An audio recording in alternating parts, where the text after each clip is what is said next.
کہتے ہیں کہ ایک غریب دریا کے کنارے مچھلیاں پکڑ رہا تھا، اس کو مچھلیاں نہیں مل رہی تھیں۔ بیچارے نے شام تک محنت کر کے ایک بڑی ساری مچھلی پکڑی اور وہاں سے کوئی طاقتور انسان گزرا، اس نے اس سے وہ مچھلی چھین لی اور چل دیا۔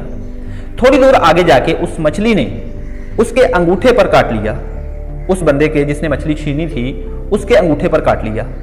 مچھلی اس سے وہیں گر گئی اور وہ چلا گیا ڈاکٹر کے پاس، وہاں پٹی کروائی۔ ڈاکٹر نے کہا کہ اس کو 3 دن بعد مجھے چیک کروائیے گا۔ 3 دن بعد جا کے وہ اس کو چیک کرواتا ہے تو زخم پہلے سے بڑھ گیا ہوتا ہے۔ ڈاکٹر کہتا ہے کہ یہ انگوٹھا کاٹنا پڑے گا ورنہ ہاتھ ضائع ہونے کا خطرہ ہو سکتا ہے۔ اس نے کہا ٹھیک ہے کاٹ دیں، مرتا کیا نہ کرتا، انگوٹھا کٹوا لیا اور پٹی کروا لی۔ ڈاکٹر صاحب نے کہا کہ کچھ دنوں بعد پھر مجھے آ کے چیک کروائیے گا۔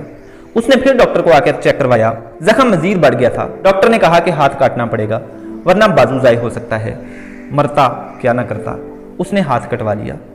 پھر بات بڑھتے بڑھتے بازو کاٹنے تک جا پہنچی تو کسی اللہ والے نے اس سے کہا کہ ہوش کے ناخن لے، اپنے آپ کو پہچان، کہیں تو نے اس ہاتھ سے کوئی غلطی تو نہیں کر لی۔ فوراً اس کے ذہن میں آیا کہ میں نے کسی سے مچھلی چھینی تھی۔ بھاگا بھاگا اس مچھلی پکڑنے والے کے پاس جاتا ہے اور پوچھتا ہے کہ تو نے کیا کہا تھا اس دن، کیا کیا تھا، کیا بددعا دی تھی مجھے جو میری یہ حالت ہو گئی ہے۔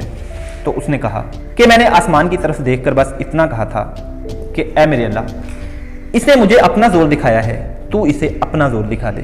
اسی لیے کہتے ہیں کہ دھوکہ اور ظلم پلٹ کر آتے ہیں، دھوکے باز اور ظالم کبھی بچ نہیں پاتا، پکڑا ہی جاتا ہے۔ اس کو جتنی بھی ڈھیل مل جائے آخر پکڑ ہی ہوتی ہے، سخت پکڑ۔